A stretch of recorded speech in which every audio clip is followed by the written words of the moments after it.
Hello everyone. मैं Coin Bureau South Asia YouTube channel पे आप सभी लोगों का स्वागत करता हूँ।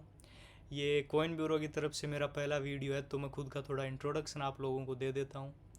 मैं हूँ अभी, और मैं एक क्रिप्टो ट्रेडर हूँ जो क्रिप्टो में पिछले 5 सालों से ट्रेडिंग कर रहा हूँ। रिसेंटली मैं कोइन ब्यूरो की टीम के साथ जुड़ा हूँ। अभी मैं दुबई बेस्ड हूँ और हम दुबई में कोइन ब्यूरो का एक स्टूडियो प्रिपेयर कर रहे हैं, जहाँ पे हम वीडियो रिकॉर्ड करके इनकी ऑडियो और वीडियो क्वालिटी और ज़्यादा इम्प्रूव कर सकें। इसके साथ ही और भी होस्ट हमारे साथ जुड़े हैं। असद भाई को तो आप जानते ही हो, कब से वो अपना अमेजिंग कंटेंट यूट्यूब पे डाल रहे हैं आप लोगों के सामने। फिर कल करिश्मा का वीडियो आप लोगों के सामने आया। एक और कंटेंट क्रिएटर है हमारे साथ, बहुत ही अमेजिंग, बहुत ही यूनिक कंटेंट वो क्रिएट कर रहे हैं। वो भी काम कर रहे हैं अपनी वीडियो पे, और जल्दी वो आप लोगों के सामने आएगा।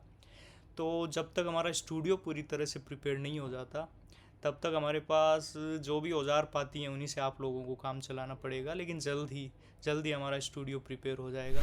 तो आज का हमारा वीडियो का टॉपिक रहेगा कि यूएस इलेक्शंस कैसे बिटकॉइन की प्राइस को इम्पेक्ट करते हैं। रिजल्ट के बाद क्या बिटकॉइन का फ्यूचर होने वाला है, ओवरऑल ट्रेंड क्या रहेगा रिजल्ट के बाद। पहले हम दो जो कैंडिडेट्स हैं उनके बारे में बात करते हैं। पहले कैंडिडेट है मिस्टर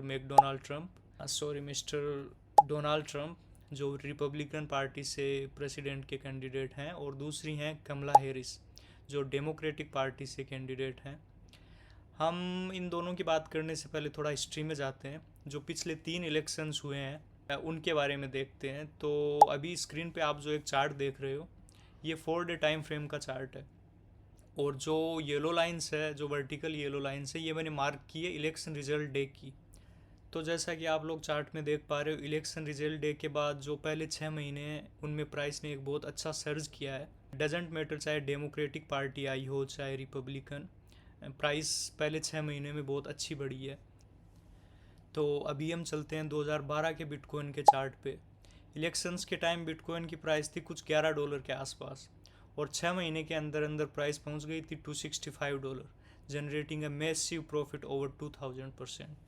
नेक्स्ट चार्ट है 2016 के इलेक्शन के वक्त का, जब प्राइस थी अराउंड $720, और 6 महीने के अंदर अंदर प्राइस पहुंच गई थी $3000, ऑलमोस्ट 3x।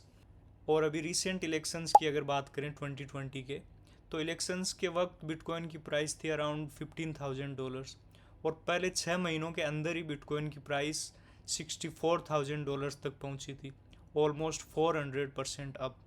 तो अब हम हमारे टॉपिक पे वापस आते हैं। डोनाल्ड ट्रंप या कमला हैरिस, कौन बिटकॉइन के लिए ज़्यादा सही है।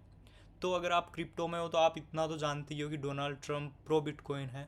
इन्होंने अपनी पब्लिक रैलीज में बहुत बार ओपनली बिटकॉइन को सपोर्ट किया है, और इन्होंने यहाँ तक कहा है कि मैं यूएस को क्रिप्टो कैपिटल ऑफ प्लेनेट बनाना चाहता हूँ। इसके अलावा रिसेंटली इन्होंने जुलाई में नेशविला टेनेसी में लार्जेस्ट बिटकॉइन कॉन्फ्रेंस को अटेंड किया था। और यहाँ पे इन्होंने एक बहुत ही मज़ेदार स्टेटमेंट दिया कि अगर वो इलेक्शंस जीतते हैं तो वो एसईसी कमिश्नर गैरी गेंसलर को तुरंत फायर कर देंगे, और एक ऐसा एसईसी चीफ अपॉइंट करेंगे जो एक फ्यूचर को बिल्ड करे, ना कि फ्यूचर को ब्लॉक करे। देख रहे हो डॉनगिरी ट्रंप की। इसके अलावा सिंथिया ल्यूमिस, जिन्हें क्रिप्टो क्वीन ऑफ कांग्रेस कहा जाता है, जो भी एक रिपब्लिकन पार्टी यानी ट्रंप की पार्टी से हैं, इन्होंने 2022 में एक प्रपोजल रखा था। कहा था कि फेडरल रिजर्व का जो $40 बिलियन का पोर्टफोलियो है, उसको उन्हें डाइवर्सिफाई करके उसमें बिटकॉइन भी ऐड करना चाहिए। अब हम हमारे टॉपिक पे वापस आते हैं कि गैरी गेंसलर से इतने चिढ़े हुए क्यों हैं ट्रंप, और क्यों ऐसे बोल रहे हैं कि प्रेसिडेंट बनते ही उनको हटा दूंगा।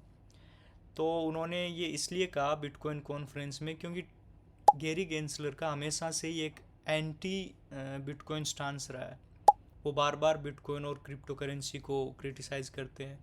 जैसा कि आप इन आर्टिकल्स में देख पा रहे हो, Gary Gensler criticises industry rule, hostility यानी दुश्मनी against crypto, Gensler slams crypto.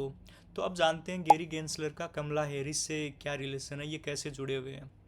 जब हैरिस 2021 के स्टार्टिंग में एडमिनिस्ट्रेशन में आई थी, तो उसके तुरंत बाद दो बहुत ही ज़्यादा एंटी क्रिप्टो स्टांस रखने वाले आदमी, उनकी भी पोस्टिंग हुई थी। पहले थे गैरी गेंसलर, जिनको बनाया गया एसईसी का चेयरमैन, और दूसरी थी जेनेट येलन, जिनको बनाया गया सेक्रेटरी ऑफ ट्रेजरी, जो भी अपने एंटी क्रिप्टो रिमार्क्स के लिए जानी जाती हैं। तो इससे इतना तो साफ होता है कि हैरिस इतनी प्रो बिटकॉइन नहीं है जितने ट्रंप हैं। इसके अलावा हैरिस ने अभी तक ऐसा कोई प्रो बिटकॉइन स्टेटमेंट तो दिया नहीं है। हाँ, ये बात अलग है कि बिटकॉइन की और क्रिप्टो की वर्ल्ड वाइड बढ़ती हुई पॉपुलरिटी और यूएस में वोटर्स को खुश करने के लिए उन्होंने एक मिलाजुला स्टेटमेंट दिया है अभी, जिसमें उन्होंने कहा था कि we will encourage innovative technologies like AI and digital assets. बस इतना ही, वोटर्स को खुश करने के लिए उन्होंने एक बहुत ही फॉर्मल सा न्यूट्रल सा स्टेटमेंट दिया, इंग्लिश के हेवी वर्ड यूज करके उनको घुमा वुमा के, एक जस्ट अ फॉर्मेलिटी। देख रहा है विनोद, अंग्रेजी बोल बोल के कैसे बात को घुमाया जाता है। तो अब इससे इतना तो समझ आ ही गया कि अगर ट्रम्प ये इलेक्शन जीतते हैं तो बिटकॉइन या और क्रिप्टो करेंसीज के लिए एक बुली सिग्नल हो सकता है ये। और अगर हम पॉली मार्केट पे रिसेंट फोरकास्ट की बात करें तो ट्रम्प एक बहुत बड़ी लीड लेके 64% से आगे हैं, वहीं कमला हैरिस 36% पे हैं। इसके अलावा एक और पॉइंट ऑफ व्यू है मेरा। I think even if Kamala Harris will win, I don't think it will impact the price too much, because अगर हम बिटकॉइन की बढ़ती हुई पॉपुलरिटी को देखें, मास एडोप्शन को देखें, तो अगर वो भी जीतती हैं तो लॉन्ग टर्म में इतना मैटर नहीं करेगा मेरे हिसाब से, क्योंकि अभी जो बाइडन की गवर्नमेंट है, कमला हैरिस वाइस प्रेसिडेंट हैं और गैरी गेंसलर एसईसी के चीफ हैं, सारे एंटी बिटकॉइन। फिर भी बिटकॉइन ने अपना knew all time high create किया 73,000 क्रॉस करके। इसके साथ ही हम आज की वीडियो यहीं ख़त्म करते हैं। आप कमेंट में ज़रूर बताइएगा कि कमला हैरिस या डोनाल्ड ट्रंप कौन बिटकॉइन के फ्यूचर के लिए ज़्यादा सही है। Thank you very much.